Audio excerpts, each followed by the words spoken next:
Hello, cinema lovers. We are Cinema Squad coming at you with our latest commentary. Today we'll be commentating on X-Men Origins Wolverine. Don't ask why. Because it's awesome. Yeah, it's just the greatest movie ever made. If you want to watch along with us, pop in your Blu-ray or DVD or watch it online. I don't give a shit. This movie's terrible. It deserves it. That's what I'm doing. So yeah, if you want to watch along with us, set your Blu-ray, DVD, digital copy, whatever, to 00, and on go, press start. And 3, 2, 1, go. And here we are, the 20th Century Fox logo, the logo that has become the bane of comic book fans all across the world. When was the last time you guys seen this movie? One thing that I'm kind of disappointed about in this this opening logo is that in the previous 3 X-Men movies, the X stayed, but they got rid of that in this one. I thought that was kind of disappointing. I was waiting for that. Although, if you notice in the remake of the Fantastic Four, they changed it to where the F stayed, so I thought that was kind of cool. That was probably the coolest thing of that whole movie. Was the 20th Century Fox logo. Northwest Territories, Canada, 1845. Interesting historical note, there was no Canada in 1845. That's incredible. I mean, that landmass obviously existed and people lived there, but Canada. It wasn't. Right, it wasn't Canada. You guys remember how bad the special effects are in this movie? It's uncanny. It's uncanny how much Wolverine's dad looks like Hugh Jackman. That's true. Like, that could almost be Hugh Jackman playing that guy. I felt bad. He does look like an older Hugh Jackman. Yeah, not even really older. He just looks like Hugh Jackman. When was the last time you guys seen this movie? Probably. I've seen like bits and pieces of it on TV a couple times, and my mom's been watching it. But it's probably I've probably only seen it in full twice, probably. The last time I think the last time. Go ahead, Will. Go ahead, Miller. Okay. Last time I saw it was in the theater. Last time I saw this movie was in May, because I watched all the X-Men movies right before Apocalypse came out. I watched them all except for the Wolverine and this movie. Now, this deviates from the comic books. This entire movie deviates from the comic books quite a bit. Yeah. But this is almost straight out of Origin, which was nice to see. When he grows his claws for the first time, it was pretty much straight out of... I forget which... I always get the Kubert brothers mixed up. Either Andy or Adam, whichever one drew Origin. But this is pretty much straight off the page. Wait, the other kid is Liev Schreiber, right? Do what? The other kid is Liev Schreiber, or the kid Liev Schreiber, yes. Or Sabretooth. The other kid is Sabretooth. Yeah. Yes. So and again, Sabretooth's dad looks a lot like Liev Schreiber. Yeah, like they just really cast these dads really well.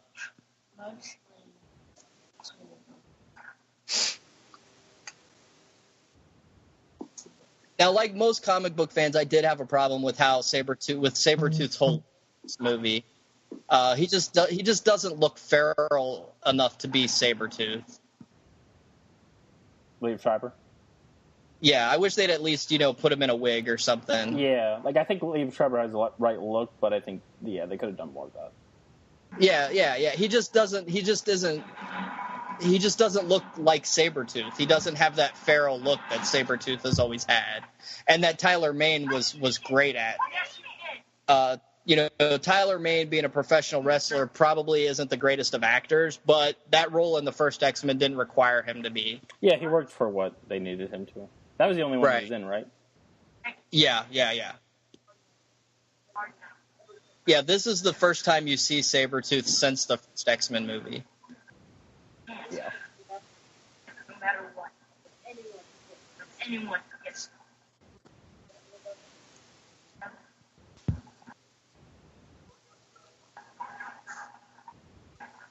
Are they, because I get confused, are they brothers in the comics? It's ambiguous in the comics. Oh, okay. it kind of hints at it, but it never outright says it. Although I have Origin 2 and I haven't read it yet, so maybe in Origin 2 they do outright say it. But is that like really recent, or you just haven't gotten to it? I love these opening titles. Oh, yeah, They're just best running part of the through movie. time. This is what the movie should have been, really. You think so? You think the movie should have focused more on being a through the ages war movie? Yeah, would have been a lot better. Would have been epic, actually. Yeah. This whole opening title sequence is the best part of the movie. And it is. And it's really well put together. It's really creative. I mean, and it's a great way to show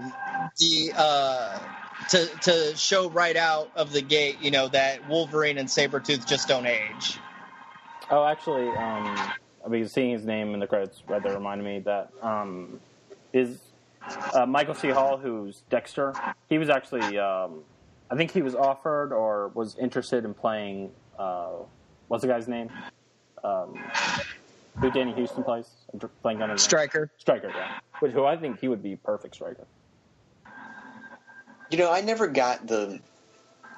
Maybe there's just something I'm missing, or maybe I'm just, like, I don't know that much. I don't know, but the whole age thing, is there, like, a certain age where at that point you just don't age anymore? Yeah, well, probably puberty, but it's probably as old. It's probably the older he gets, the slower he ages. Yeah. But your powers kick in when you're a mutant at puberty, so.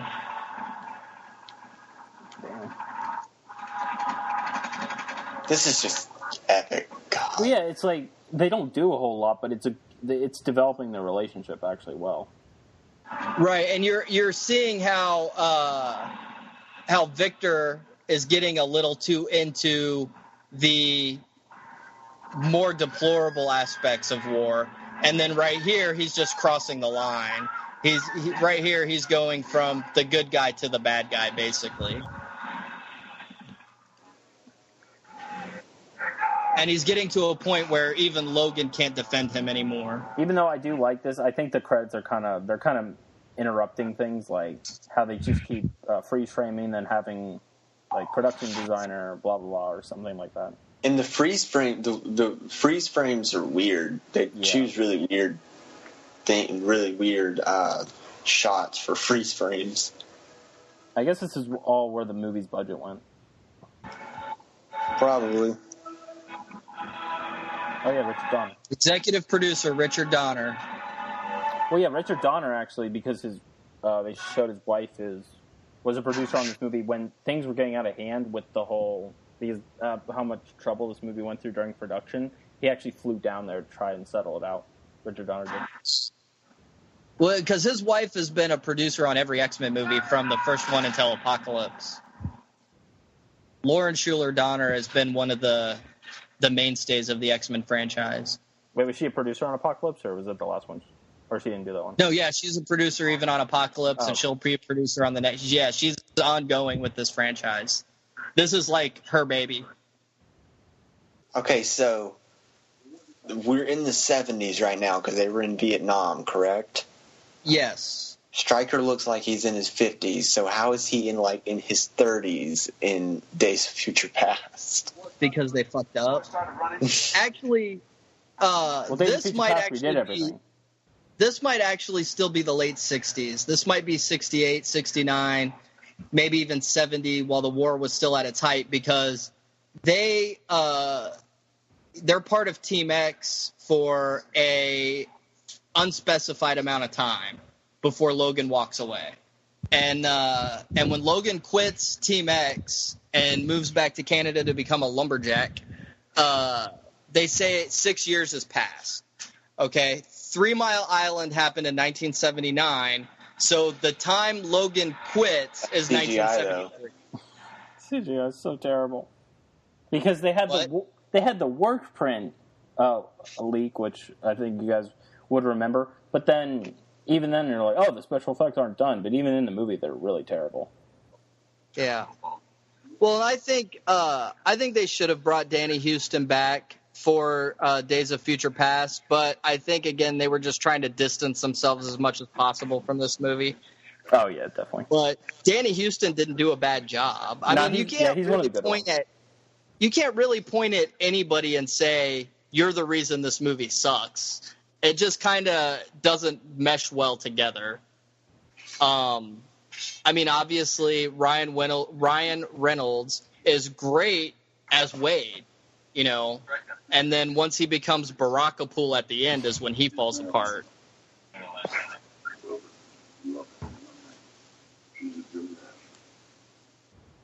It's amazing how actually skinny that guy is in real life. The Blob. Jesus Christ. Oh, the guy. I'm blanking on his name, but Mary from. Because I just read a bunch of trivia about this movie in the last couple of days. The guy who plays, or Mary from Lord of the Rings, they actually tried to get Edgar Wright for that part.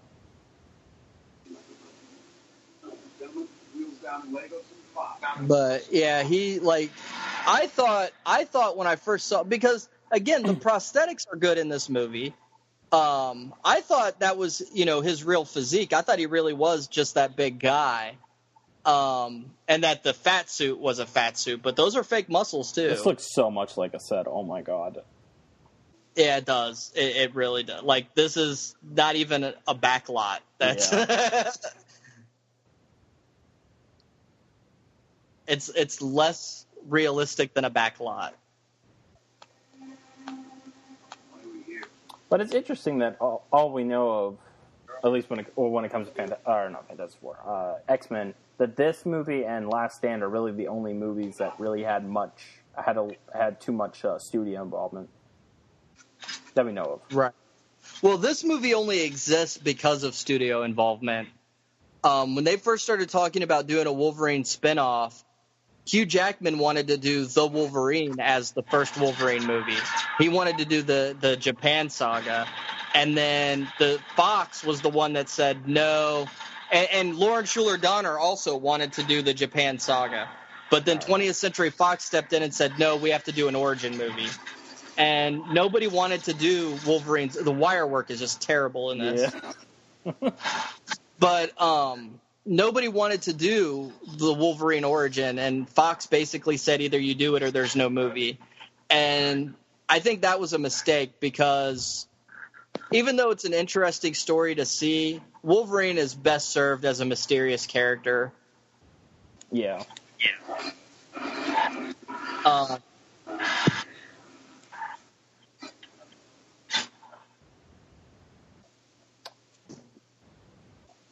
And also that Wesley Snipes? No, that's not Wesley Snipes. Okay, it looks like him. I was like, wait, he was in jail. I mean, he did some movies, but I didn't think he did this one. What? Was he in jail when they did this? I think, when did he go to, like, maybe after, I'm not sure when he went to jail, but he was in jail till, like, 2013. Really? Yeah, because he got out, I think he got out right before they did Expendables 3. Mm. I think he forced in with the whole Deadpool, with the Deadpool jokes or whatever.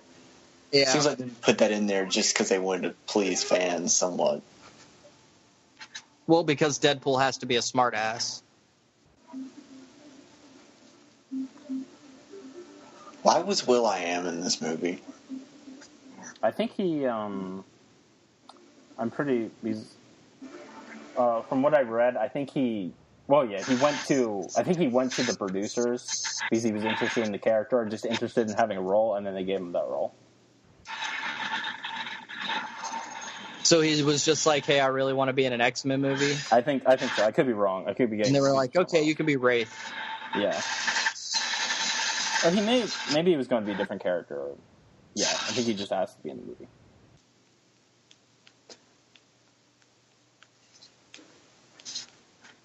I'm so glad Ryan Reynolds got Deadpool. Oh my god. By the movie, I mean. I do like that line. They're not related in the comics, right? Who? Stryker and Deadpool. No, Okay. they're not related in this movie either. I thought they were father and son. No. His son is like frozen in ice or something. Oh, okay, yeah. They show his son later. He's got the two different colored eyes, like in X-Men 2. Oh, right, yeah.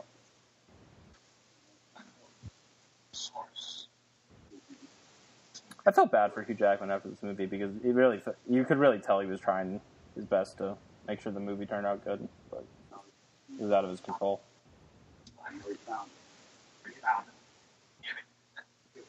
Well, and I think a lot of things contributed to this movie being terrible.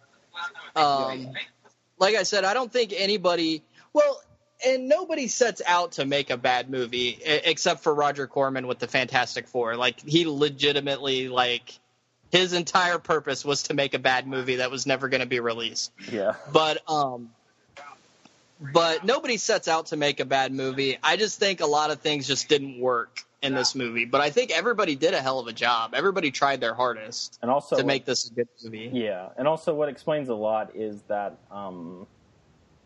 because Gavin Hood wanted to make a much darker movie that the studio didn't want, and then they were actually filming, or not the whole time, but they were filming in Australia, and then they were being sent pieces of the script from LA the night before they had to shoot. Yeah.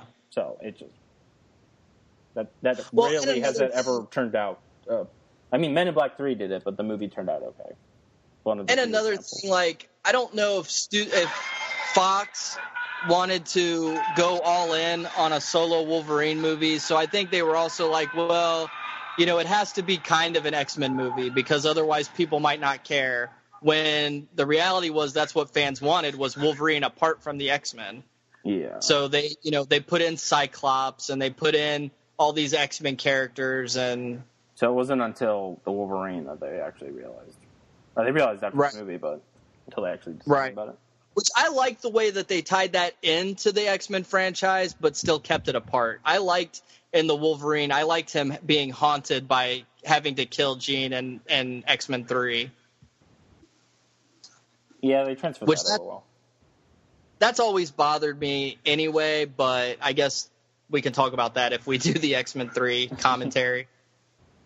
Let's just pray that Wolverine 3 is... Oh, yeah, I'm sure it will be. Pretty good. It's Even though I like the Wolverine, it's not, like, exceptional. It's just okay. But well, the only reason I'm excited about that movie is just to see how Hugh Jackman does his last go-around as Wolverine. Like, if it was just another Wolverine movie, I wouldn't care. Who's directing it? Is the guy who directed the Wolverine directing it? Yeah. I think so, yeah. And Patrick Stewart is doing it. Yeah. And it's somebody's like half a second ahead of me. I think I am. Yeah, because I think my volume was too loud, and then I couldn't get the player up, so it paused it when I tried to get the player up, turn the volume down. Yeah, see, that village just looks so fake. Yeah. Like, I'm a lot surprised. of things about this movie just kind of look like a high school play. Yeah. I mean, that's a great shot of those mountains. And then we're back to, oh, look, they built a shack in the middle of nowhere. Yeah. And it looks fake again.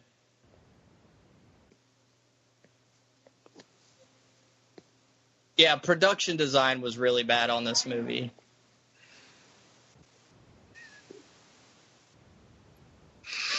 Even though I don't think it is, it looks like it's a green screen behind him. It does. And I don't think it is either. I think he really is standing in front of those clouds, but it did look like that close-up looks really bad.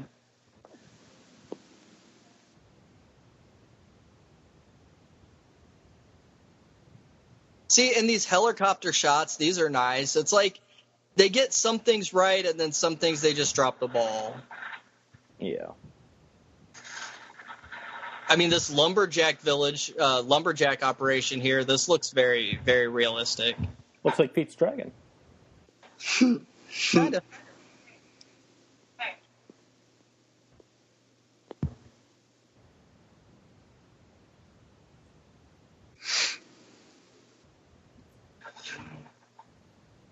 And I mean, everything here looks authentic. The rusty old pickup truck and their beat up old car and yeah, it's like they spent too much money in the wrong place. right. And it's almost like they put too much detail in the wrong areas as well. Yeah. Like, I would prefer that rusty old pickup truck had been new and shiny, but other things were right. Yeah.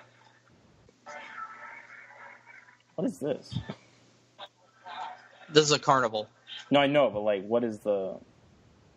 One of the members of Team X is right there. Yeah, okay, yeah.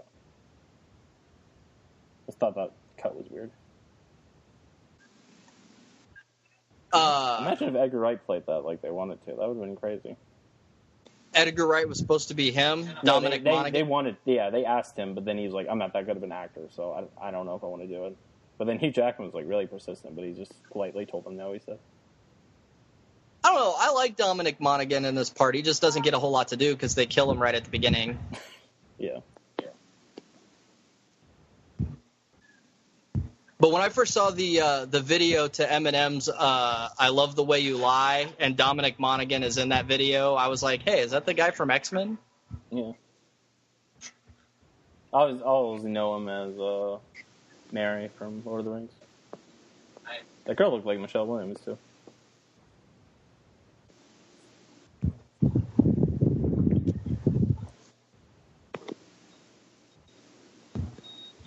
This little trailer here, this looks very authentic. And it's just like, it's kind of heartbreaking because so many things they got right, and then so many other things they just got horribly, laughably wrong. Yeah. I mean, if you have the mutant power to control electronic stuff, of course you're going to be sitting in your apartment all by yourself playing with your toys because, you can.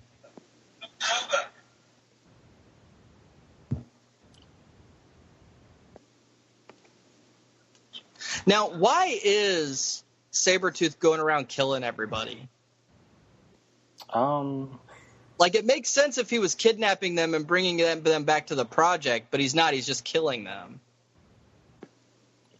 I mean, he's looking for Logan, right? Yeah, he is looking for Logan. But I mean, that doesn't have. I don't think that has to do with any. Or that doesn't have to do with this. I highly doubt any of these people know where Logan is. Logan does not. He's not the kind of guy to keep in touch. Especially the last time they saw him was the last time Sabretooth saw him. Yeah.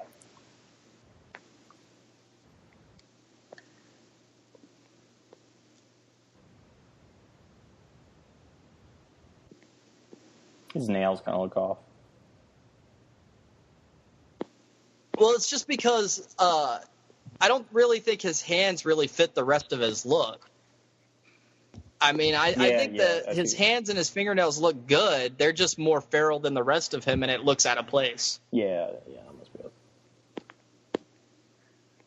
I mean, they even if they weren't going to give him a blonde wig or something, they should have at least made his chops a little bushier and more feral looking, and maybe even had his hair a little longer and disheveled.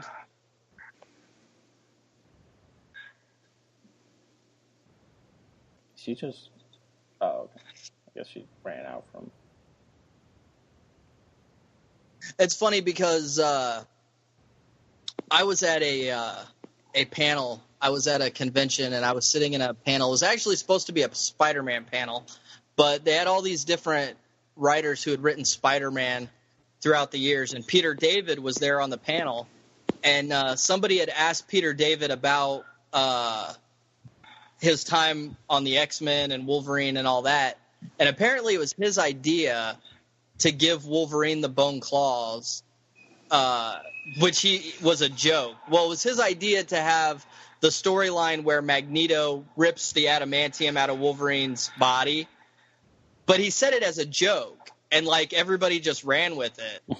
And he was making fun of the bone claws the whole time. That's fine. And now it's like it's an established Wolverine. Like they can't get away from it. Every time you turn around, oh look, he's got bone claws.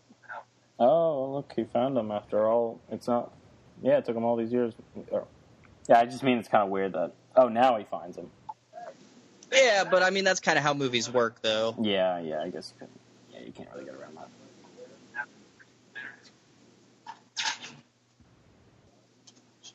Well, actually, how long has it been since he left, though? 6 years. 6 years. Oh, okay. Yeah, they actually say when he's standing on top of that mountain outside that ridiculous-looking shack, it says 6 years later. Okay, yeah, I figured. I just couldn't remember. Dylan, are you there? Oh, yeah. You just haven't said anything in a while, I'm sure. He's probably falling asleep.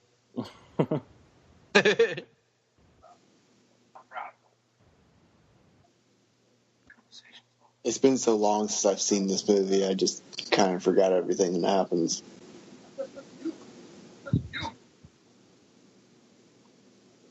When my friend said when he went to go see this movie, they actually showed they accidentally showed the leaked version in the theater. Leaked version with the green screen? Yeah, with the unfinished effects. How the hell did that happen? I have no idea. But I think they fixed it once they figured out. I'm assuming they fixed it. They gave everyone their money back.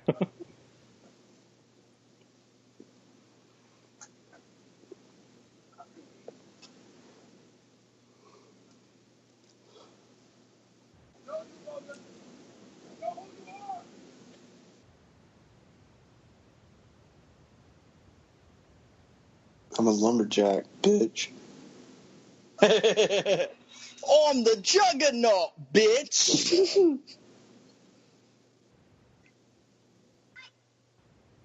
When they use... I totally forgot this, but who even is she?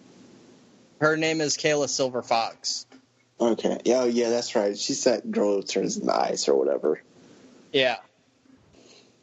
Because it's been so long since I've seen this movie, I barely even remember. She's a Canadian Blackfoot Indian. Yeah, it's interesting because that actress is in John Carter with Taylor Kitsch, who's also in this movie.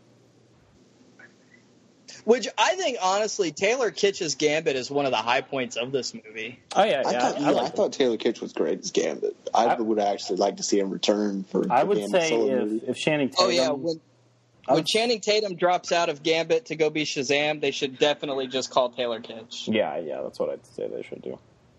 Because it doesn't matter because they wrote this movie out of continuity, so they could just bring him back. It doesn't matter. Right. Did anyone notice when he was driving? Did anyone look at how he was driving? How was he driving? Everything looks like a green The way screen. he does the steering wheel, he would be like all over the road. Yeah, but they always do that in movies. Like, you always have to turn the steering wheel. Like, when you're actually driving, the point is to keep the wheel straight. But in movies, you see that all the time. People just, to make it look like they're doing something, I guess. I don't know. Calm down. That was so I would not be, delivered. if I was her, I would not be worried that that guy was going to beat up Hugh Jackman. I don't think she was worried of that. I think she was more worried that Hugh Jackman would, end up doing something that was going to get him arrested. Why are we calling him Hugh Jackman? Because that's his fucking name. Why are we saying Wolverine? I don't know. That's a good question. Well, I forgot her character name, and then I just called, and then I just went with it for. Because Hugh Jackman is no longer Wolverine, all right? Wolverine is motherfucking Hugh Jackman. That is true. Like, when I read X-Men comics, I say Hugh Jackman. When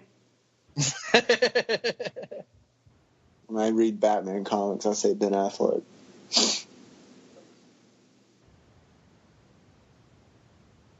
I don't know. I've read Batman comics in Kevin Conroy's voice for so long that it's just dumb. Yeah, I'm just kidding. I read it in Kevin Conroy's voice.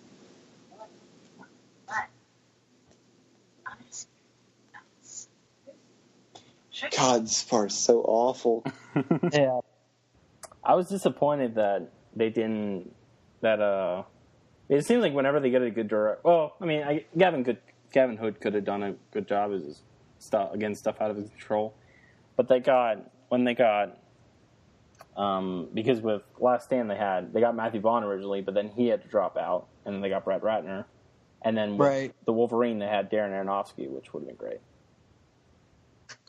which Matthew Vaughn eventually did do First Class, and he did a bang up job. First Class was amazing.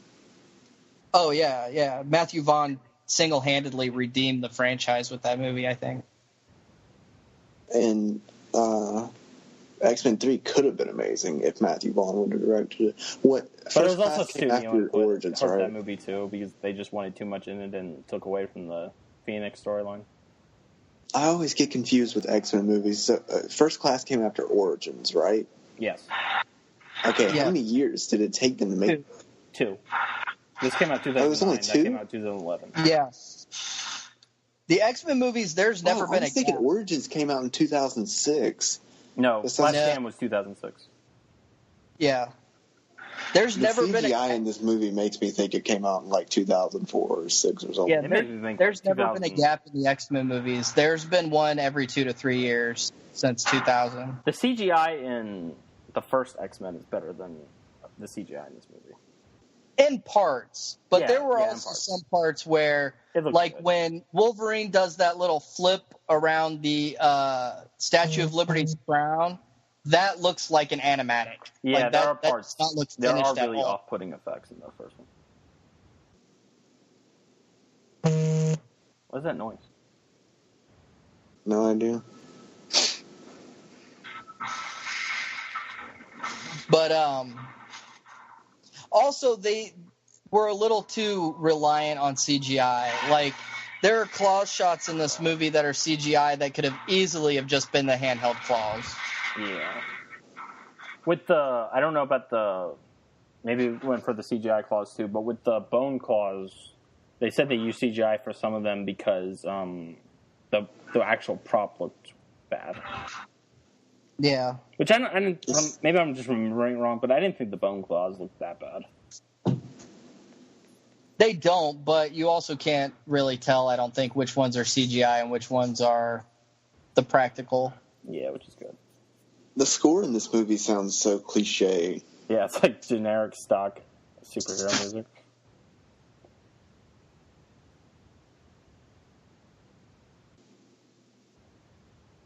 Dun, dun, dun. That's what they should have played.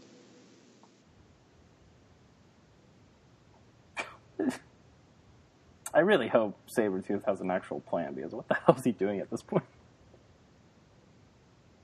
Yeah, what was the point of killing her? Well, he doesn't actually kill her. Yeah. Or what? I remember that, but like, I guess we'll find out. The point, and I guess I've seen this movie a lot more than either of you guys, but I only see the point is to put Wolverine in an emotional place where he would volunteer for the Weapon X program. Okay, that makes sense. Because basically Stryker uses that to get him to volunteer for Weapon X so that he can go and kill Sabretooth. Yeah, this is probably only the second or third time I've actually seen this movie in full, so I honestly just don't remember barely any of it. I think I've only seen it twice. I know I saw it in the theater, but I was like 8 years old, and then I think I saw it when it came out. Even in the theater when I saw it, I'm like, this is shit. I liked it when it first came out, but I was only like 8 years old, and I didn't even know how movies were made or comic books or anything like that. Zack Snyder was actually interested in making this. I can see why. And Last Stand, too.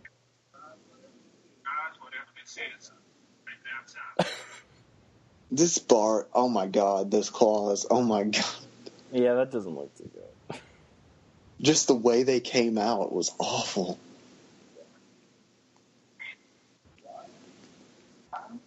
Liev Schreiber looks like he's just waiting for the director to tell him what to do.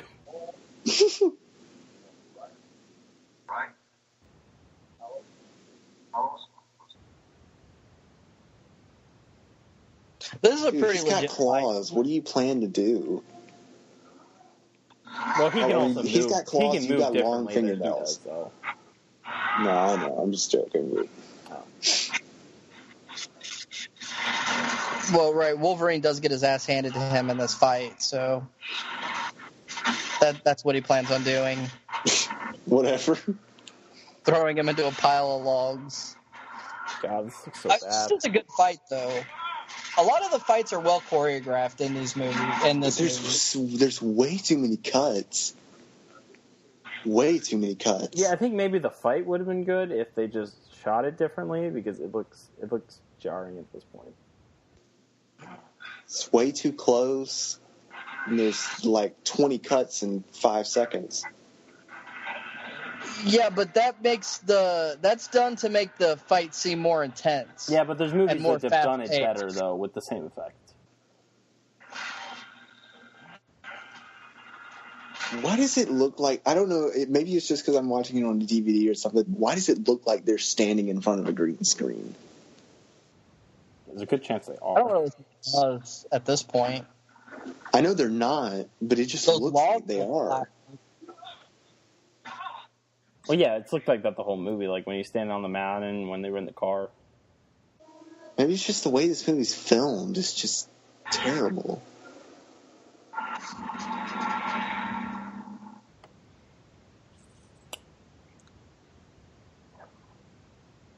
What does this movie have on Rotten Tomatoes? 38, I think. How does this movie have higher than Batman v Superman? This is a different time, though. I guess that's true. I'm sure this would be lower if it came out today.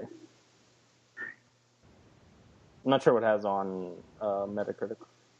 I think it's like a 42, I think. 42, 43. Metacritic also, I've noticed, is more accurate than Rotten Tomatoes because Metacritic doesn't go on an average, not on a pass-fail. Yeah. Yeah. Well, the thing with Rotten Tomatoes, which people don't really look at, is the average rating is more accurate than the actual tomato meter. Right. That's because the tomato meter goes on either good or not good. Like that's all you get. Like if a bunch of critics thought the movie was, it was okay, And, it's going to get a fresh, and then it's going to get 100, even though they didn't really like the movie that much. And I'm pretty sure that a movie has to be a 60 on Rotten Tomatoes to be considered positive. Yeah, 60. So you could look at Metacritic and see a rating of 55 and be like, oh, that's average. I'll give this movie a shot. Or you could look at Rotten Tomatoes and see a critical rating of 27% and be like, holy crap. Yeah. I mean, I really think that, obviously people don't understand how Rotten Tomatoes works, but I also think Rotten Tomatoes' system is very flawed. Yeah, that is true, and just how you're talking about the pass-fail. Yeah, mainly the pass-fail, because if 100 people give this movie a 50 and 30 people, give it a 70, it's going to look lopsided. Whereas if they'd have went by an average, you'd be like, oh, okay, it's a 58 instead of whatever the percentage would come out with those figures I just threw out. Like 30 or something? Yeah. Hugh Jackman tries so hard in this movie.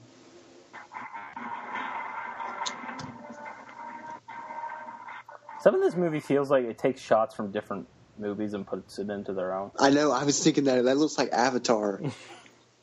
I was thinking that same thing. See, all these helicopter shots throughout this movie are beautiful. The helicopter work they did was great, and it shows an epic scale, and it's just wonderful. But then you get into these cheaply made sets, and you're like, what are you doing? Yeah.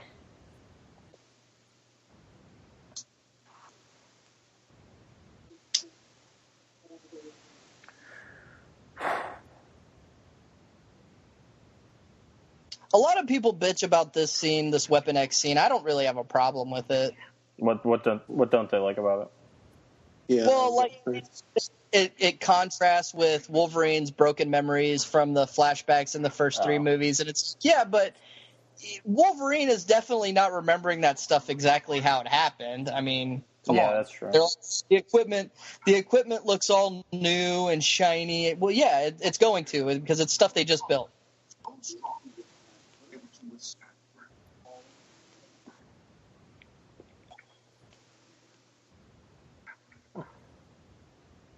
I think The only problem that I really have with this is that he doesn't lose his memories through the procedure, because it is very contrived and stupid how they give him amnesia at the end. Yeah, it would have made more sense if because it weakens Stryker's character then. But I guess he does. I guess he shoots him anyway, but I don't remember. Well, and not only that, but they could have. It actually would have served the movie better if he'd had come out of the procedure not knowing who he was or where he was, because Stryker could have better manipulated him. Yeah, that's true. But I don't know. Did you guys ever play know... What were you saying, Dylan? No, go ahead, Miller.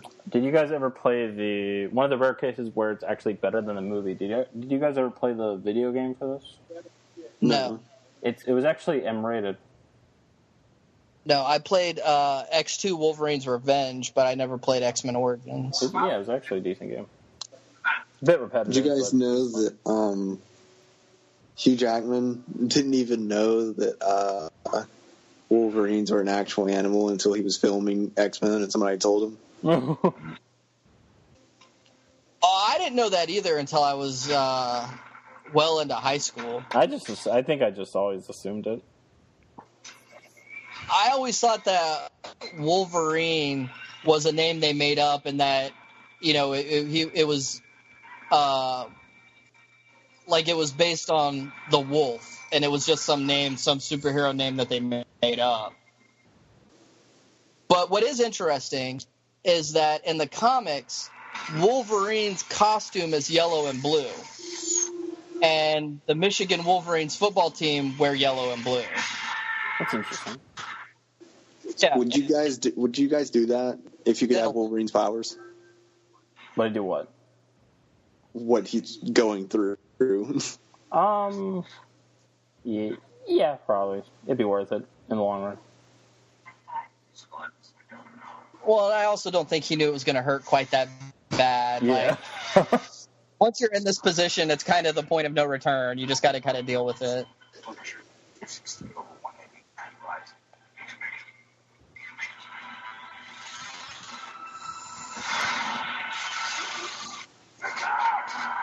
Wait, was there like nothing they could have this. given him to not have him or to knock him out or anything? No, they can't give Wolverine a sedative because sedatives don't work on him because of his healing factor. Oh, okay. His metabolism burns him up too fast to be effective. I don't remember whether or not they actually say that in the movie, but in Wolverine lore, that's basically the general consensus. Oh, okay.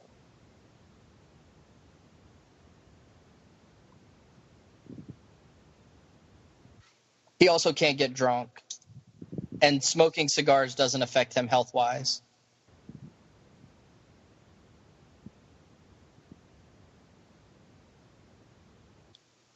This shot's pretty cool, though, when he jumps out. Yeah, that was a big trailer moment. We're like, get hyped for this movie. I wonder if Hugh Jackman ever got tired of doing this scene. Oh, no, he was underwater for like a few days, basically. No, I don't mean that. I mean just in general, because he had to do the Weapon X scene for the flashbacks in X-Men 1. Okay, yeah.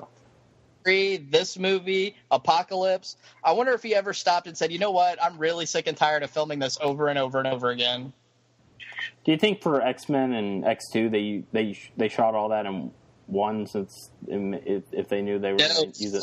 No, they filmed it again for X-Men 3. They did? Okay. Yes. Do you guys think the scene in Apocalypse will have any significance at all? His scene in Apocalypse? What do you mean? Do you think it will have any significance at all towards future X-Men movies? No, I think the only significance it has is completely wiping this movie from existence. That's true, yeah. Yeah, because the last time we're going to see, probably the last time, or most likely, oh my God, that CGI. Oh, probably the last time we're going to see him is, oh yeah, most likely, unless something happens, last time we're going to see him is Wolverine 3. When they did the Weapon X flashbacks for X-Men 3, apparently James Marsden had brought his mother onto the set. And so Wolverine, Hugh Jackman, is running around completely naked, doing the scene. And he's running around. He turns a corner naked, and there is James Marsden's mother just staring at him. And he said he was so embarrassed. Okay, wait. Is anyone else wondering how he knocked down that wall or whatever? Because he cut through it, but he didn't cut through the whole thing. He just made it a little X and then hit it, and then just fell down. You're questioning the logic in X-Men Origins Wolverine, Dylan. Yeah, by this point, the audience has already turned their brain off, so they don't really care. And this is a movie that you really do have to just turn your brain off. And if you just want to sit back and watch a movie where Wolverine runs around and slices a bunch of stuff, it's a good movie for you. But you really do have to turn your brain off. Now, these two old people right in the exact pickup truck, to be honest. That is definitely the Kent's pickup truck. But these two old people right here are actually Alpha Flight characters.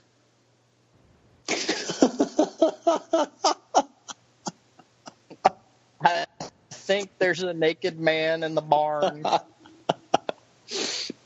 Yep. But they don't use these characters. These characters aren't in any of the other ones, right? No, but they're named after two Alpha Flight characters, the Vindicator, and I'm not sure what the girl's name is, but they're the two characters that wear the red and white Canadian flag costumes. Oh, okay. That shot of him running naked is hilarious. Oh my god. You ain't on the drugs, are you? Why do so many people speak with southern accents if this is supposed to be in Canada? I never thought of that. You got no clothes. These two old people and the guy in the bar that Sabretooth was like, "You got insurance on this place?" He's like, "Insurance? No." They're both just like hillbillies. They also just destroyed the door, so it wasn't that bad. I mean, there are hillbillies in Canada, but they don't sound the same way as our hillbillies sound. Oh god, no, god. Best part of the movie. Oh no. Oh yeah. Oh. See, like right here, did they really need to have CGI claws? For that, the prosthetic claws would have worked perfectly well for that. They look so bad. And those claws are just disproportionately big. And when oh god, he's gonna click them together. Like they're disproportionately big. How do they look worse than they did in the first X-Men movie? Starts chopping shit. Oh my gosh. Be out a minute. Sorry, your radiator exploded. Yeah, what was he going to do about that? Like, it just cuts to here. Like, what? Is that thing still going? He's just holding half the sink. I swear I'm going to pay for it. And they're just looking at him like, damn, son. What the hell did you do to our sink?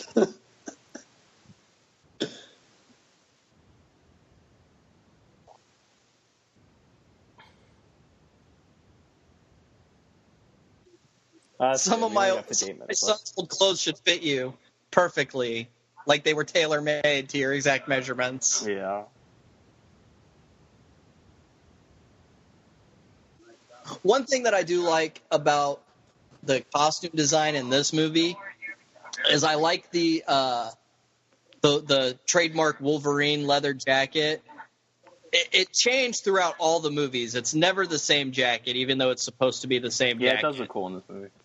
But I think, it looks the best in this movie. Like, they really nailed the perfect design for that jacket. Well, they tried to make it like I'm not sure which It was they tried to make it like one of the costumes, right? Like the yellow and brown.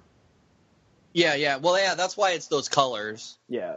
It's supposed to be evocative of that costume, but it's just if you looked at the slight variances from all the different movies, like in X-Men 1, the orange stripe at the bottom isn't really at the bottom. It's like an inch and a half up from the bottom, and it looks off. But here it's flush with the bottom of the jacket, and that looks a lot better. Does he end up stealing that motorcycle? Well, I don't know if you'd call it stealing. The old people get murdered, and he, flees on it away from the bad guys that are trying to kill him. I forgot about the whole them getting murdered part. It's not like he just says, "Fuck you, I'm taking this motorcycle." I just remembered he had the motorcycle, but I didn't remember that they get killed. But I guess if you have a hero crashing at an old couple's place, you gotta have him get killed in a superhero movie. The first Star Wars movie has better CGI than this movie does. I don't know that that's true. No, it's true. Well, the first Star Wars movie, if you're talking pre-special edition, doesn't use much CGI at all because it didn't exist. And the space scenes and the opening scenes and everything like that. If you're talking about the special edition, again, I doubt it. Sure. But that is a cool jacket. Yeah. I got to decide what I want more. Because I told my mom for my 16th birthday, I wanted like a jacket or for a cool jacket or whatever, and I wanted to drive around in her Mustang. Oh God! And God, are we laughing? What the hell? Oh God! Anyways, I don't know what I want more: Wolverine's jacket or Driver's jacket from Drive. I have Wolverine's jacket. Yeah, that's gonna be more comfortable.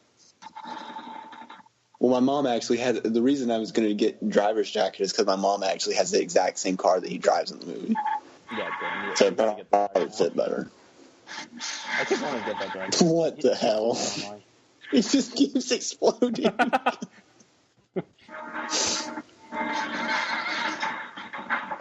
what happens when you do a bad movie? How did he do that? Oh my God. This is great.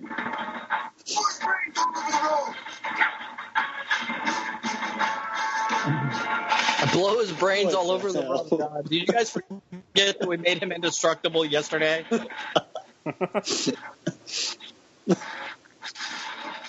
How can they even see him? You can ride that motorcycle very well.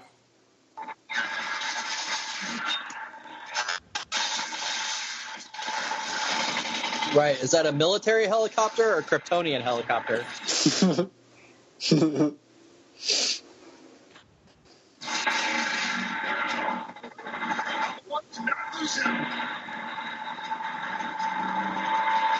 Oh my God. Oh, look, they're driving a Humvee, which didn't exist in 1979. Why is that not a Jeep? Yeah, this movie does not look like it takes place in the 70s. Yeah. Oh my God, why is that? I've never noticed that until right now. Why is that not a Jeep? That's bugging the hell out of me now.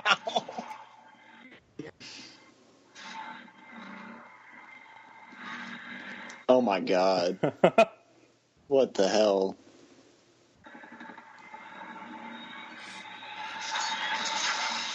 How does that?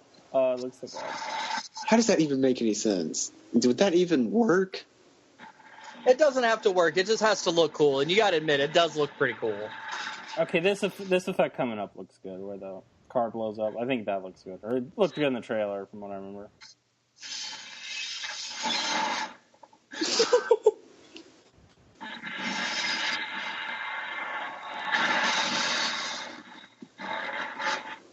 I love how they'll use an actual helicopter. They won't use CGI for a freaking helicopter, but they'll use CGI for his claws when he's not even moving them. Right. On a close-up. What the hell? What?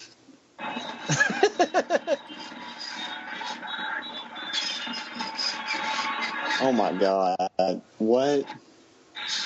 No. How is this not? I mean, this movie is like a 70s B movie or something. Just completely over the top action that doesn't make any sense at all.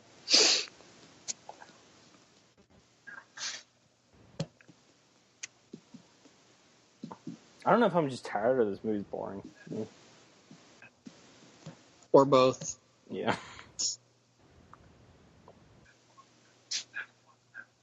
I'm watching Blair Witch Project tonight, so. Yeah, I think you were going to say you were watching Blair Witch right now.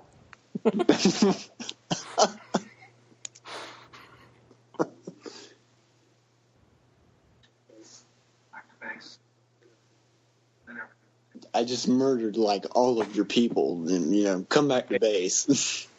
Right. Forget that we just tried to kill you. Come back. We'll talk it out. Yeah, why didn't they just... Well, I guess they can't knock him out, but why didn't they could have figured out something else to just get him there and talk to him?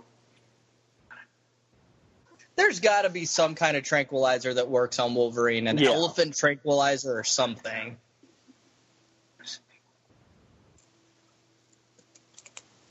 But when they shoot him with the N&M,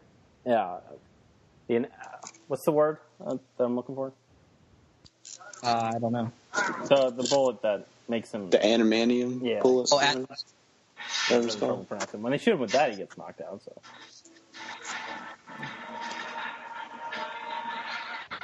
That score, though. Well, yeah, he got knocked out for, about 30, 45 seconds when he got shot in the head with a regular bullet in X-Men 3, or X-Men 2.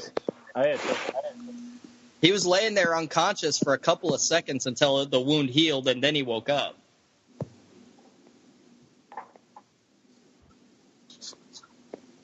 It's like they're like it's like they're going about trying to get him in the worst way possible.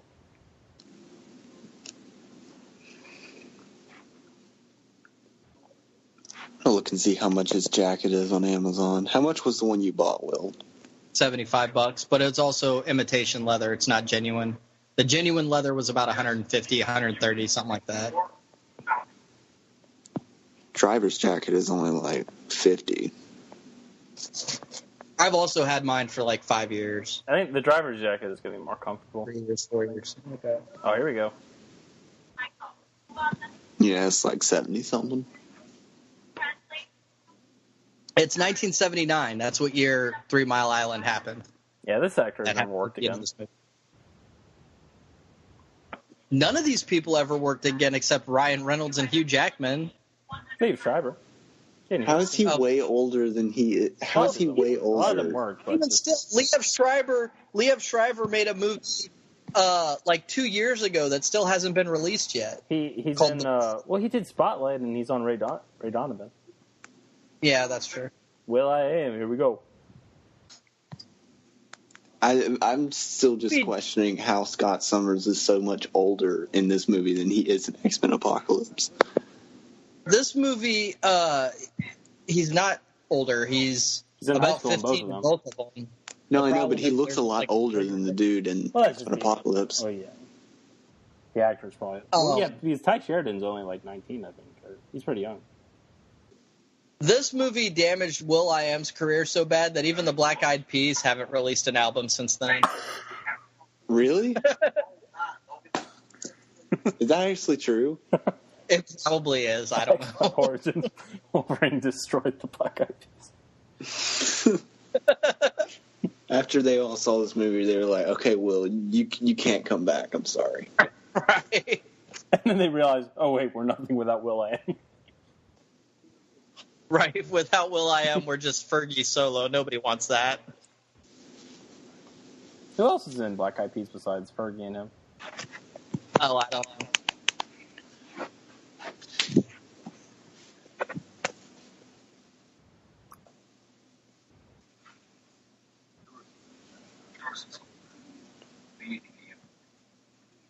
Nope. Wait, how much more considerably does it hurt for the metal claws to come out of him as opposed to the bone claws?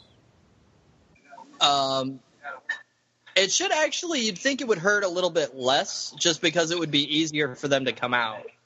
You'd think the bone claws would more tear the skin than just cut right through it. Yeah. Because that's connected to the rest of them. Or, I mean, it all is, but it's more for the rest of them.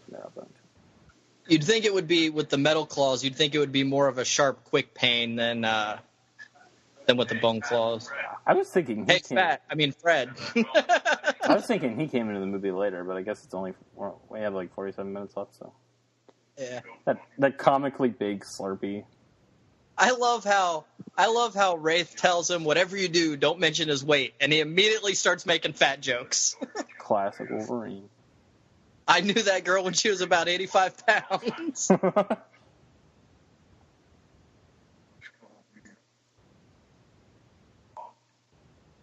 No. What the?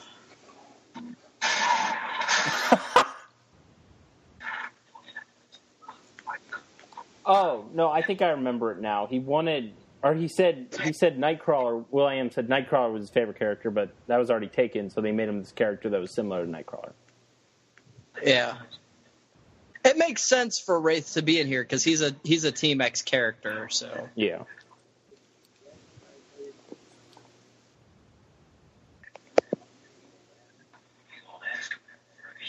Big ol' ass coming out the front of his shirt. Does this guy even play an important part later on, or is this the only scene he's in? This is the Blob? Yeah. Are you talking about the Blob or the Blob, Will.i.am? The Blob, yeah. Yeah, this is the only thing he's in. He makes such a big deal about it. It's like nothing.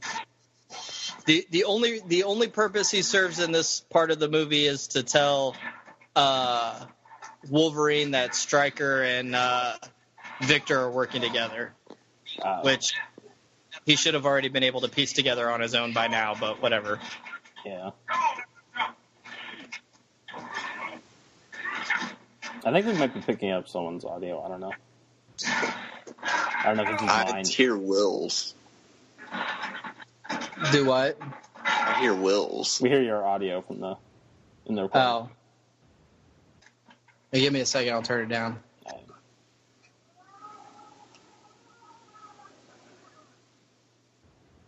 Wolverine yells so much in this movie. Oh my god.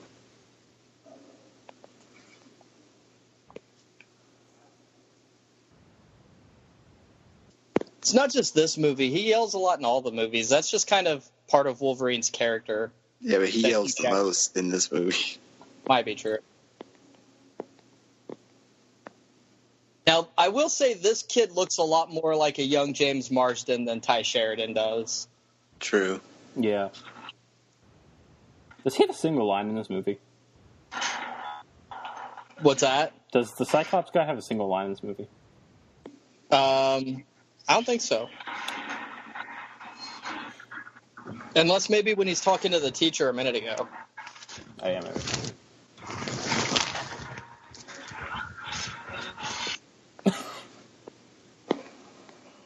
That's a bit worse than the damage done to the bathroom in Apocalypse.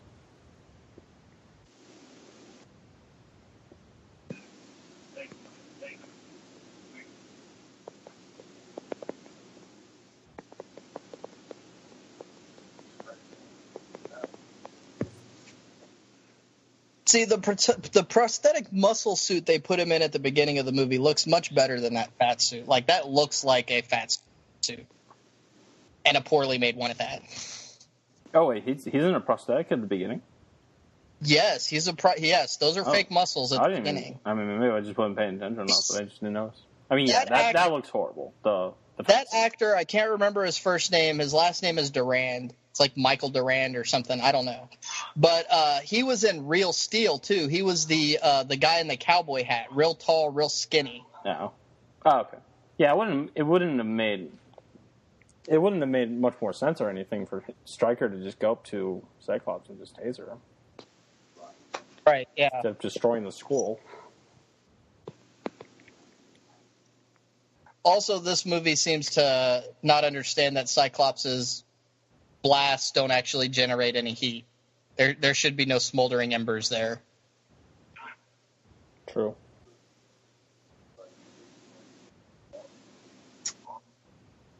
This exposition scene is taking way too long. Yeah, I think that's why they were cutting back and forth between Cyclops and Stryker and this, but it doesn't work. Yeah.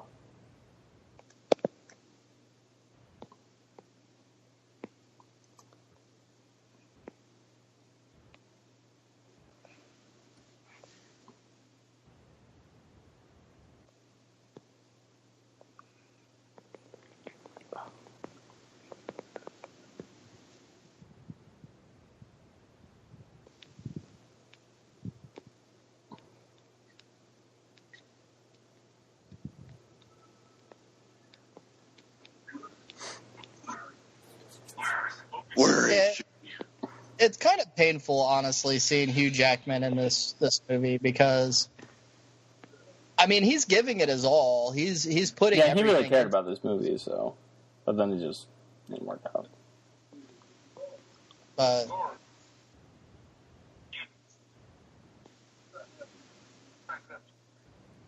it's weird that this is the only movie Gambit's been in.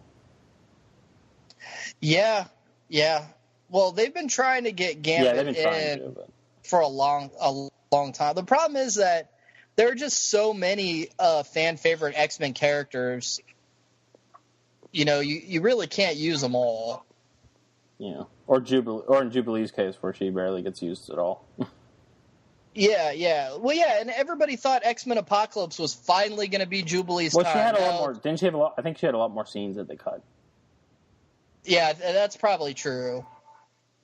But yeah, she's been reduced to a nameless cameo, just like in every other X-Men movie she's been in. Because I don't even think they say her name Jubilee once in Apocalypse. Yeah, I'm pretty sure. I think you're right. And plus, like, the line in Apocalypse where Nightcrawler says he's never been to a mall, and Cyclops is like, what? That's un-American. That should have been Jubilee's line. That's a Jubilee line. Yeah. Jubilee should have been the one that's like, fuck you, let's go to the mall right now. I feel really bad for Taylor Kitsch because I think he's talented. He just keeps getting shitty roles. Well, what has he done after John Carter? He did True Detective Season 2. Ew. He did... What else did he do? He did Savages, Battleship, some other stuff that I can't remember. See, like that right there, like that's Gambit. Like he just oozes Gambit. The only bad thing about Taylor Kitsch's performance is that his Cajun accent comes and goes. He needs to work on the Cajun accent a little bit, but yeah, I think they should definitely bring him back for future X-Men movies as Gambit. I think that fire escape, like it later on in the movie, like there's an action scene involving it, and it looks like because it's falling, and it looks so fake.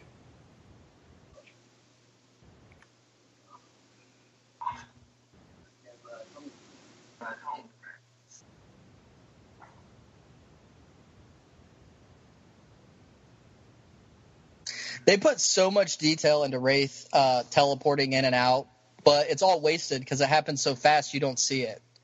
Like, and he's barely in the movie. Right. But, like, I mean, and you can kind of catch glimpses of his skeleton here and there, but they really break him down, part by part. They're in one of the special effects featurettes on the Blu-ray, they actually show, he goes from a skeleton to a muscle structure to a person, but all that's lost with how fast it's. So it's like they spent way more time on that than they should have, I think. Or they at least change it so you can admire it more. Right. Well, I think that, again, it goes back to spending too much money on the wrong stuff. Yeah. Like, you can see it really well if you pause it frame by frame. But right, but who does that? Yeah, especially if you're watching them, if you're not. Right. Or, you're only doing that if you're looking for it specifically. I think also they were trying to make it distinct from Nightcrawler too, who just poofs in and out. That's true, yeah.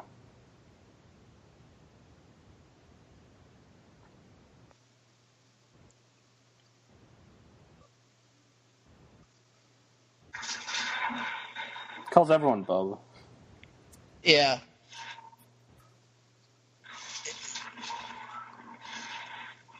Honestly, Gambit's card tricks are probably some of the best special effects in this whole movie too.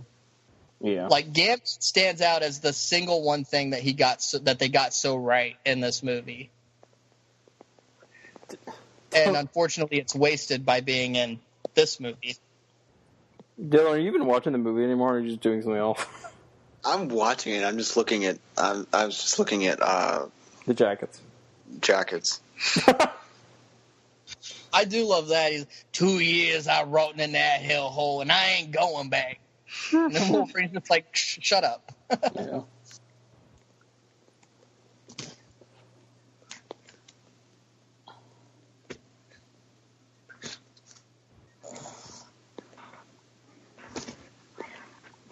I don't know if it's just the jacket, but it looked weird when he was running.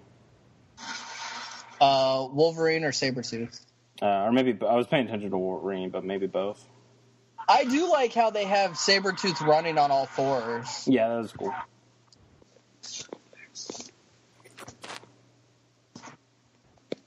Oh, God.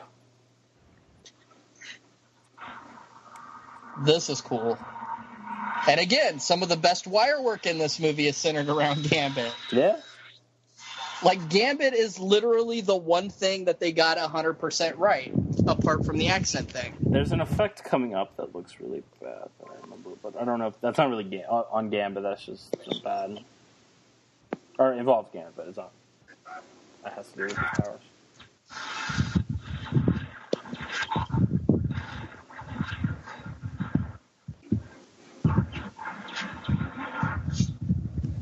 Those are some nice claws right there. That's a nice stick. Call back to X-Men. Yeah. Which, I mean, honestly, if I was Wolverine, that's how I'd flip people off on the regular. Oh, yeah, absolutely.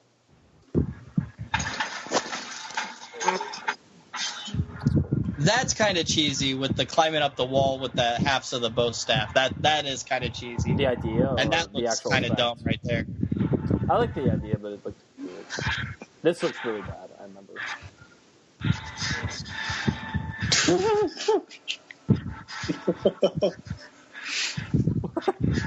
This is like, it looks like a video game where you're like, you have to tap the button repeatedly to do whatever you need to do. A lot of the action in this movie is very video game-like. Yeah.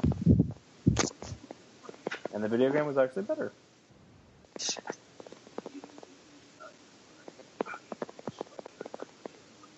What's that crackling? I don't know. Must be Dylan. I think Dylan set the movie on fire. Dylan's just losing his insanity in the middle of the movie. Do you hear it right now? Yeah, see, that's his kid right there. Oh, okay. So, yeah, so. Do you hear it right now? No. No. Do you hear it right now? Yes. Yeah, I'm texting. Dylan. Oh. Okay. Dylan, why don't you just put your phone on silent? Yeah, it is on silent. I don't know why I don't know how you guys can hear it. Oh. It's Poor Deadpool. We all wish we were texting instead of watching this movie. What the hell are they thinking with Deadpool? Like that's like directly shitting on the face of the fans. Yeah. And I honestly, I don't think it was intentional. I think it was just a really bad decision. Well, yeah, I don't know if it was intentional. It just feels like that. Right. It's like, oh, Merc with the mouth. It's unnecessary. It was unnecessary. Yeah, but I do think it would be a funny idea if they did it, if something happened in Deadpool 2 or something, and he actually got his mouth sewed for a minute, and then you hear his inner thoughts and like, oh no, this is happening again or something like that. I think that'd be funny. No, I I mean, maybe they could do that funny. I like it being left at what they did in the first Deadpool, where Ajax tells him, if you don't shut up, I'm going to sew your mouth shut. And he goes, oh, I wouldn't do that if I were you. Oh, yeah, I forgot about that. And when they show the Baraka Pool action figure, and he's like, this is my most prized possession. And then he throws the action figure, and he's like, wham!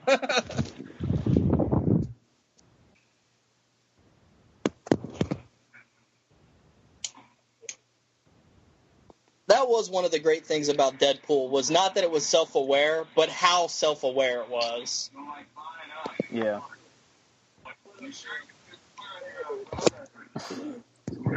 On the clouds? Keep my eyes on the clouds? See, Gambit's got great personality in this movie, too. Yeah. He feels like he's in a different movie than everyone else. How did they become friends? Is Gambit's mother's name Martha or something? Yeah, why is he helping him? He's just like, oh, I'll help you. Nice thing is, this movie is going by quick. I mean, I know it's not that long, but Yeah. it has or not curse necessarily, because there's been good. It's like there's been good 1 hour, and usually like a bad like thing about that could be about superhero movies. Is they're usually around the 1 hour and 45-minute mark. You know, they're having good ones that are that length. Well, and for some superhero movies, that is the perfect length. Not every superhero movie can be 2.5 hours. It's just a coincidence that it seems like, Green Lantern, this. Yeah. Fantastic. I think both the Fantastic Four movies are around that length. Deadpool's only like 90 minutes. Yeah, Deadpool's one of the better examples. Lantern actually could have benefited from being a longer movie. What could have? Green Lantern. I think one of the drawbacks of Green Lantern was that they tried to stuff too much into it, and the movie wasn't really long enough to accommodate everything they tried to put into it. I really think Green Lantern could have benefited from being 2.5 hours. Yeah, that would have been. I mean, a lot of other changes too, but that would have been good. To be honest, there's not a lot bad with Green Lantern technical-wise. Where Green Lantern falls apart for me is that they just tried to do too much in too short a time. Yeah, but I think like some of the stuff, like the story, characters, a lot of that stuff was bad too. I should be watching the fight right now instead of watching this movie. We're all watching the. Well, you can't watch the fight anyway because you didn't pay for it. Well, I could probably find it live on YouTube somewhere. That's true. We at Cinema Squad do not condone our audience members stealing pay-per-view events via YouTube. just putting that disclaimer out there so we don't get sued. What was I going to say? You guys know that Ryan Reynolds wasn't available for like the final fight with him and them, so they had it was mostly the stunt double. It was Scott Adkins. The stunt double in this movie was he's Stephen Amell's stunt double on Arrow. Scott Adkins. And I was watching some Arrow special features either on season 4 or season 3, one of the seasons, and they were talking to him, and I was like, man, that guy looks like Ryan Reynolds. Has he ever doubled Ryan Reynolds? And he did. He doubled him on this movie.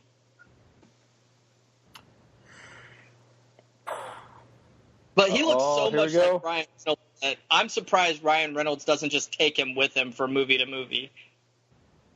Jackman turns around so nonchalantly, and then he's like, what? Oh, shit, what up?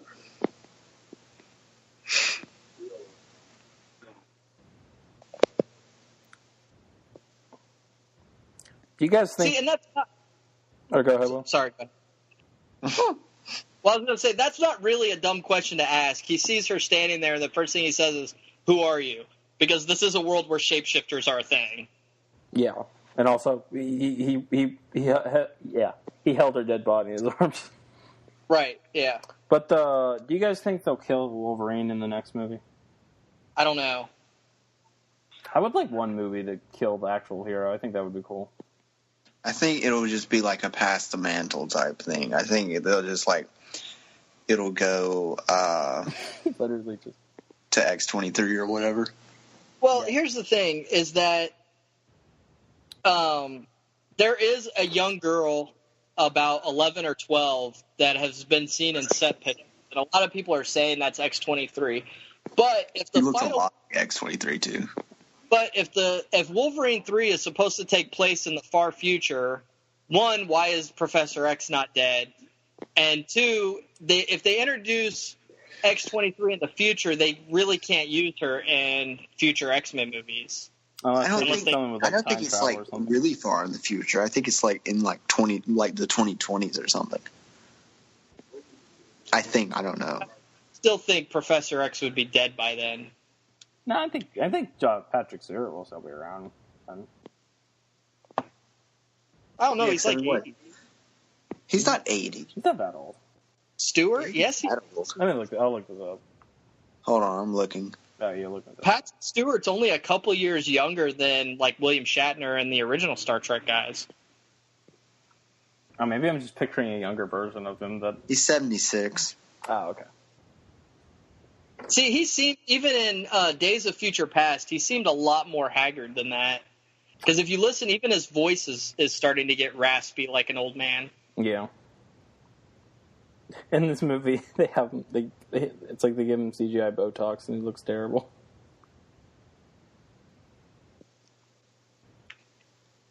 Who?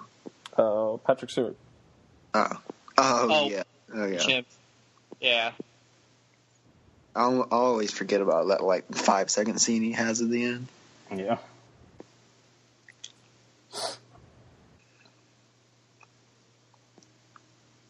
Which is funny because, like, this was supposed to be the first movie in a series. They were going to do X-Men Origins, a lot of people. Yeah, Magneto. And then they just put that into First Class. Yeah, well, yeah, X-Men Origins Magneto ended up becoming First Class, so they just started doing more team movies. Jesus. And a Magneto solo movie with Michael Fassbender would be fucking amazing. I don't think we need that now, but I think it would have been cool back We don't need it, no, but it'd be amazing. As long as they don't keep giving him the same character arc like they do in every X-Men movie.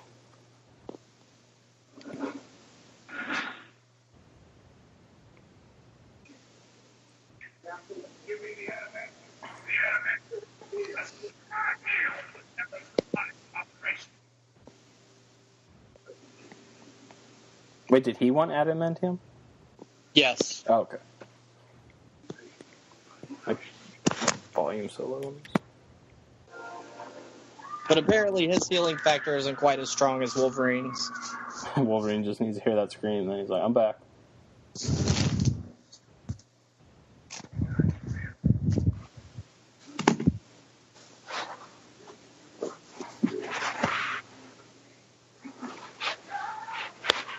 I remember they had the first trailer for this movie with The Day the Earth Stood Still remake.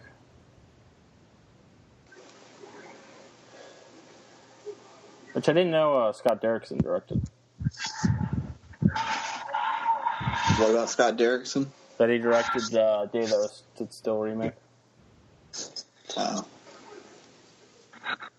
One thing that I hate about, and it's not just this movie, it's all modern movies. Yeah, all modern movies. The action sequences, the sound mixing is so off between spoken dialogue and action-heavy sequences. So you mean if when you're watching they're talking in the middle of a fight? Right. You have to either choose either the action sequences are going to shatter your speakers, or you're not going to be able to hear them talk when you're watching it at home. Well, I guess that's sort of what happened because they wanted to film all of Dark Knight Rises in IMAX, but the IMAX cameras were too loud for the dialogue scene, so they couldn't. That's what I felt with a lot. I think it was Sully, because there was a lot of scenes where they were on like planes and stuff, and you couldn't hear what they were saying because the planes were so loud. I could hear what they were saying. I thought they did do all Dark Knight Rises in IMAX. I thought it was just the Dark Knight that they only did the action sequences. No, they did a lot of Dark Knight Rises in IMAX. Yeah, but I thought they did the whole movie in IMAX for Rises. No. It's like when did you see it in IMAX or not? I don't remember. Okay, well, you have the Blu-ray.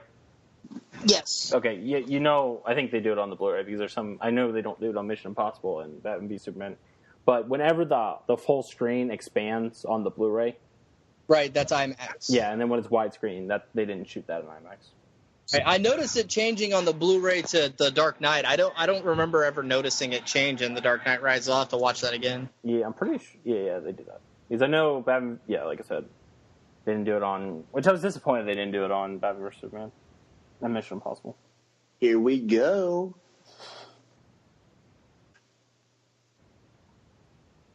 Oh, yeah. This is like the shitty version of a movie would be if it was all in Arkham Asylum. Yeah. I really don't want to see Batman being trapped in Arkham Asylum. God, I do. I'm not. I don't know. I'm kind of mixed on that. I'm glad they're doing what they're doing. When Goyer was talking about doing the Green Arrow movie where he was trapped in the Supermax prison, I was just like, no, that's dumb. No, but wasn't he on an island in the prison? Oh, I don't know. I think he might have been on an island that the prison was on. They refer to the prison that Oliver has on Lian Yu and Arrow. They refer to that as Supermax. Yeah, I think it may have been like that, where they can go outside on the island.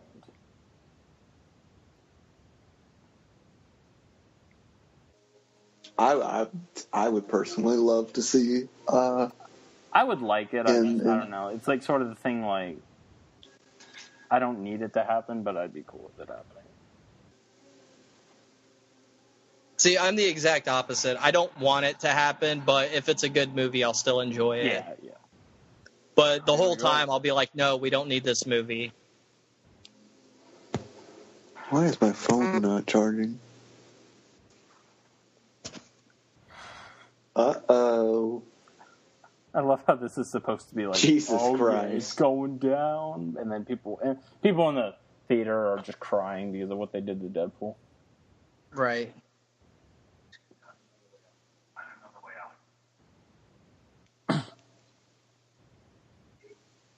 This reminds me of the Phantom Menace scene where Darth Maul shows up and they're like, leave, we'll fight him. I think it actually was supposed to be evocative of that. This is where he says, I'm going to cut your damn head off, isn't it? No, he said that to Sabretooth earlier when he was fighting with it. The stunt double, if you notice, is noticeably larger than Ryan Reynolds. That's true, yeah. Like, his body mass changes when it switches from Ryan Reynolds to the stuntman. I'm sure Ryan Reynolds probably was glad he wasn't available for a lot of this. Yeah, right. God, this feels like such... I mean, not that a movie needs to be, like, big scale, but this is trying to be big scale, but it's, like, not at all. Right.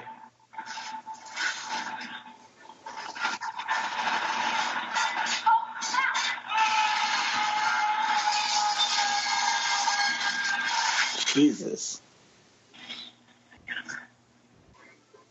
Did I get him?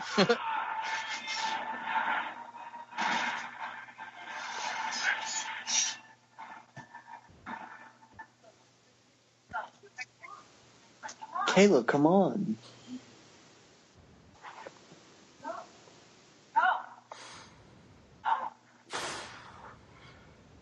So wait, what the hell does Silver Fox do? Thought she was the ice girl. No, she has mind control. Oh. She can touch you and make you do whatever she wants. Wait, so does that not work on Wolverine? It does not work on Wolverine. Okay, that makes okay. I'm like, they could have just done that the whole time. Yeah, no, it does not work on Wolverine. They actually make that as a joke at the beginning. Oh, okay. Yeah, that's good. Because before Wolverine knows she's a mutant, when he's getting into that fight with that guy on the road, she touches both of them, and she says, calm down. And then she's still holding on to the other guy and basically tells him get back in the car, and he does.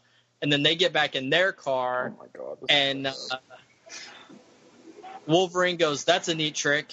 Have you ever used it on me?" And she looks at him and goes, "Well, you didn't get back in the car, did you?" I can't believe this finale is as bad as it is. Why did he crawl up on top of the thing again?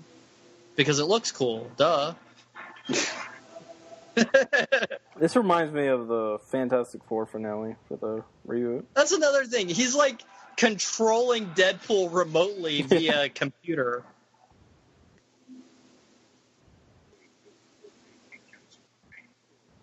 And Sabretooth's good again. Well, they sort of explained that, even though it wasn't that good. Nah, I mean, it's not really that he's good. It's just that, you and your brother can fight like cats and dogs, but if anybody else tries to fuck with your brother, you're going to have his back. It's kind of that kind of a thing.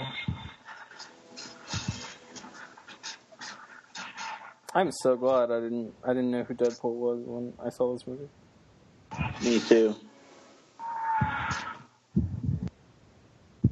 Could you imagine being a Deadpool fan? I mean, good God. I mean, you got the 5 minutes of him at least at the beginning, so even though he's not in the costume, but Ryan Reynolds is good. Yeah.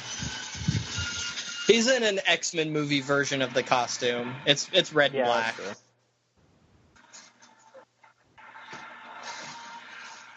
Oh my god. So I guess really if it wasn't for this movie, though, we wouldn't have got the Deadpool movie that we got.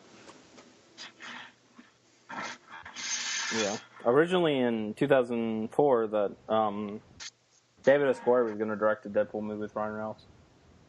Oh, God.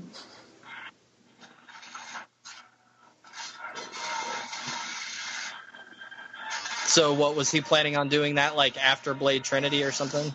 Yeah, I think so. Okay. Because I was going to say, that's around the same time he did Blade Trinity. Yeah, I don't know. I remember seeing it mentioning something about Blade Trinity, how like, oh god, how that got in the way. What the hell? Because apparently when your head's cut off, your heat vision keeps going. It literally looked like they added that effect in like the week of release.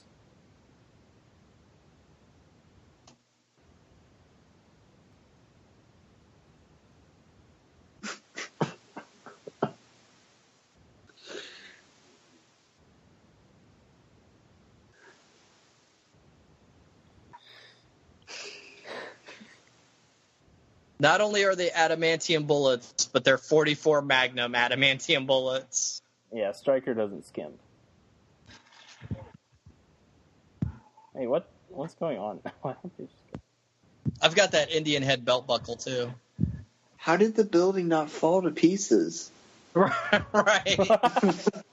It Like, does, they're literally but it just takes a while.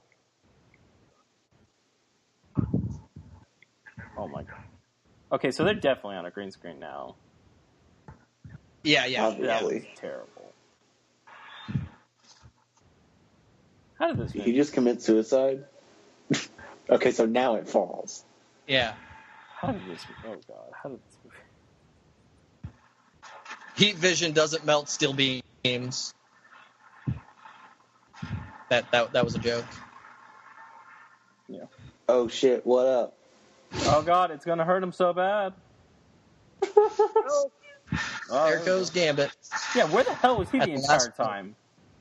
Where was he the entire... Oh my god, I just thought of that. He brought him there. He was looking for a place to land the helicopter or land the plane. It took him that long? Apparently.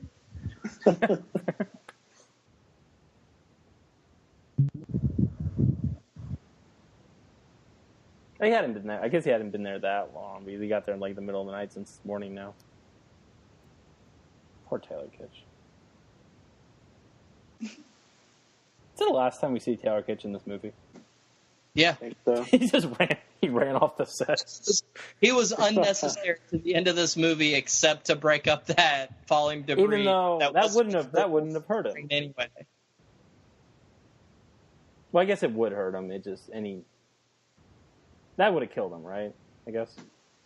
No, it wouldn't have killed him. It would. Well, I mean, if it hurt, but What am I? Well, no, I was thinking that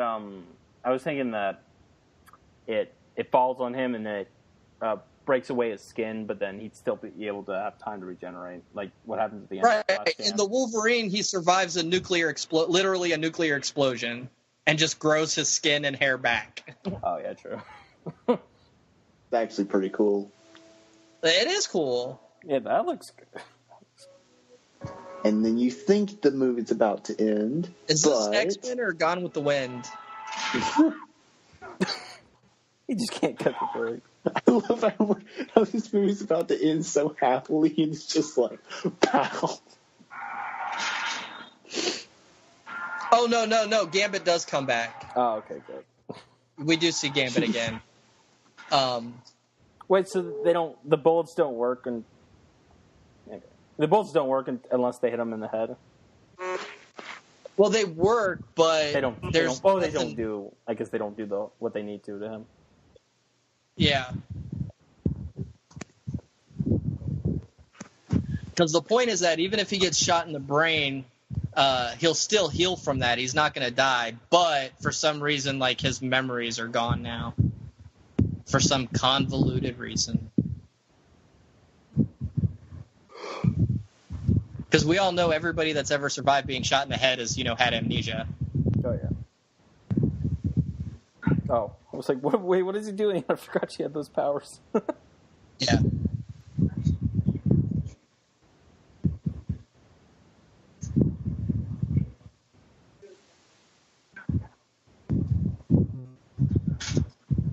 Did he not know she had those powers?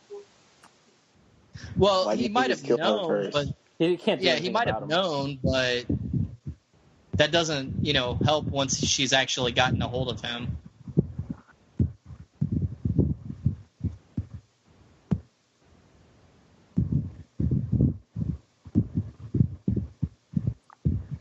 So is she just a weaker version of Professor X in that she has to touch them? Yeah, I guess. Oh, here we go. And it's Arnold Schwarzenegger from Terminator Salvation. That movie came out a couple weeks after this movie too.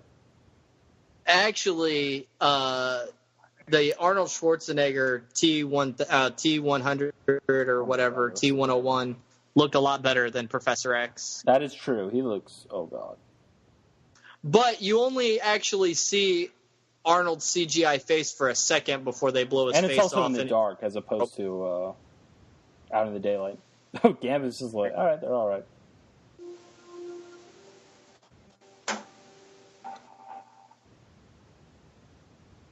Poor Gambit. The unwanted X-Men character.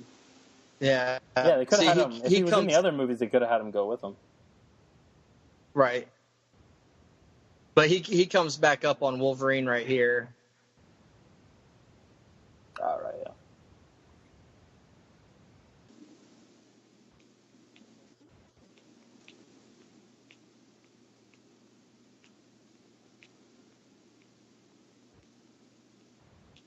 This entire movie just looks CGI.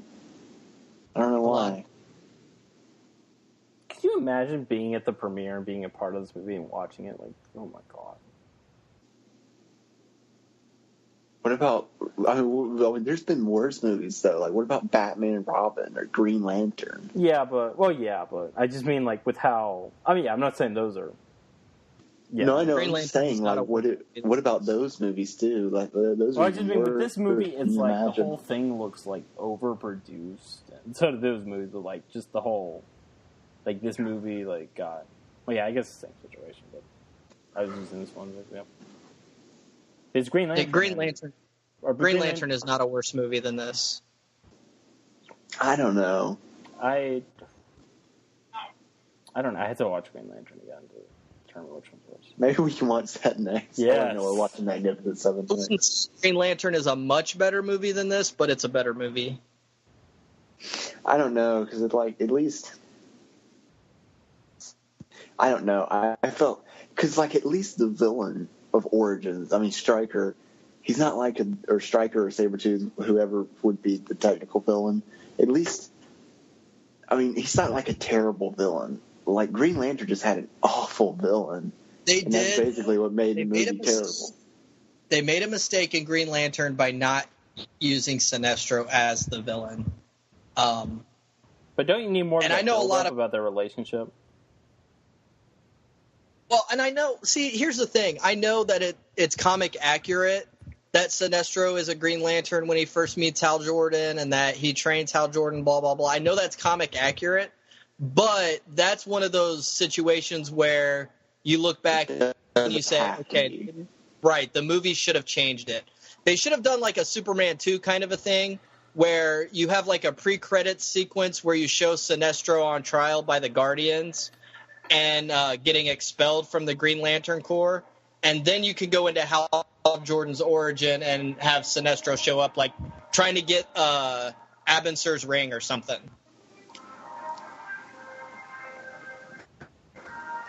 I don't know. I honestly don't. I think they're probably both equal on how bad they are. Do you guys know about the post-credit scene? That was a weird fit. Yeah. Yeah. You know, how they're different. Oh, yes. For what? They put different post-credit scenes on different cuts of the movie, so we might have different post-credit scenes. Oh. Actually, the post-credit scene. One of them is different. The post-credit scene, they only use one of them in the movie. They didn't use on the home video. They didn't use them both. The post-credit scene on the Blu-ray and DVD is the Deadpool one.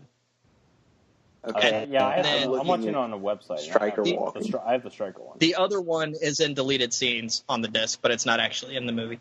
See, now this is stupid because Gavin Hood said he put this in here, this scene right here, because he wanted Stryker to face some kind of consequences. He didn't want him to just get off scot-free. And so now he's being arrested on suspicion of killing that other general that he killed. But yet he's still a high government agent in X-Men 2. You really can't have Stryker get his comeuppance. He has to kind of get away scot-free.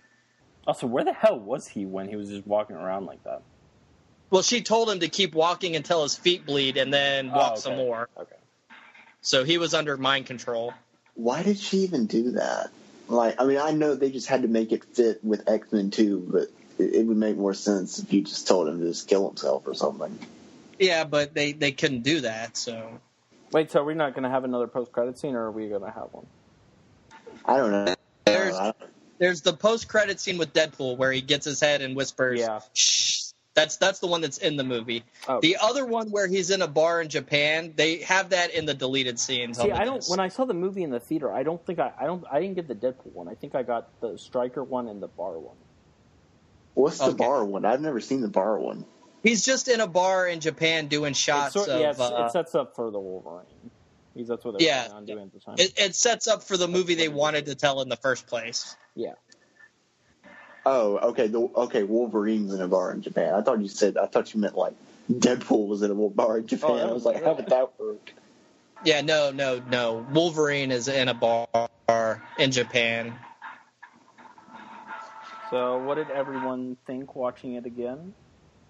You know, I honestly think this is probably one of the best superhero movies I've ever seen. I mean, the CGI is excellent. Watching it, that's for 2009. That's some amazing CGI. I mean, I don't know how you could get any better than that, honestly. What were you saying? I have some real things to say instead of you two just being dicks. Shut up. I'll say some real things after you say yours. I didn't realize until watching it tonight how much I actually turn my brain off when I do watch this movie. Because, I never noticed those were Humvees that were chasing him. And then, just now I saw it, and I'm like, why are those in this movie? They didn't exist yet. So, yeah, it was kind of an eye-opener watching it, doing this commentary, because you don't realize how much you just, like I said, just turn your brain off and just go with it with this movie. Yeah. It's just a really bad movie. The effects, and then the whole finale is just terrible. And how, I don't think they got too many characters, and they don't they touch on stuff they want to do, but they don't really go through it, and a lot of it's just really bad. Maybe if they would, even though without that it's still terrible, but maybe if they would have taken out Barakapool and just left it at like some kind of Stryker Wolverine thing or something, and Sabretooth and Wolverine fighting. How would Stryker have probably fought them? A bit better. What? How would Stryker have fought them? Well, I mean, not like fight them, but like Stryker shoot him or something like that, like he did in the very last few seconds of the movie. But Or maybe just take out not- Barakapool would actually be a lot better. Just not do Deadpool the way they did him. Like, Wait, just have that's what Ryan I said. Reynolds show up. Have Ryan Reynolds show up at the end of the movie. He doesn't even have to be in the Deadpool costume. Just don't sew his mouth shut and don't make him bald and don't make the swords grow out of his fucking arms. I mean, seriously, how does he even bend his arms when they're I have no retracted? idea. I mean, Wolverine makes sense because his claws are about the length of his forearm. So he could still, they would end before his elbow. But with those giant swords, those should be coming out of his shoulder blades when they're retracted. It's just a movie that sucked the first time I saw, and it still sucks now. And what was the other thing I wanted to say? I honestly believe that, again, Fox's fingerprints are all over this movie. Oh, yeah, absolutely. That's been proven. And Gavin Hood and Lauren Schuler Donner and everybody was probably like, look, this movie is, the studio is ruining this movie. Let's just do the best we can and hope to be able to do the movie we want to do later. Yeah, and then Gavin Hood didn't do a blockbuster for a while until Avengers came. They never wanted to do Wolverine's origin. Everybody that's involved with the X-Men franchise, apart from Fox, wanted to go straight to the Wolverine. They wanted to do the Japan story. And Fox basically said, no, you have to do Wolverine's origin. No, and everybody was like, oh. I guess they did end up getting to do the movie they wanted to do. I guess they did end up doing the movie they wanted to do. Well, some of and it did, because Gavin Hood didn't direct it or anything. Well, no. But it definitely feels like a movie that deserves to be written out of the continuity like it actually is. Would you guys have liked to see Gavin Hood direct the Wolverine? I was angled a little better than Gavin Hood anyway, so. I think I would have been fine with that. I think he would have done. I wanted Darren Aronofsky the most, but I think he would have done a good job. See what we got. And here's the post-credits sequence that's actually on the disc. You guys have Deadpool? Yeah. Yes. Yeah, I've got Deadpool. I don't know. This might be the first time I've seen it in like good quality.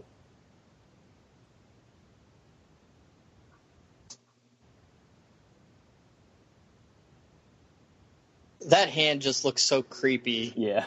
Like, it doesn't even look like it's attached to a body. It looks like freaking Thing from the Addams Family. I feel like this would terrify children in the theater.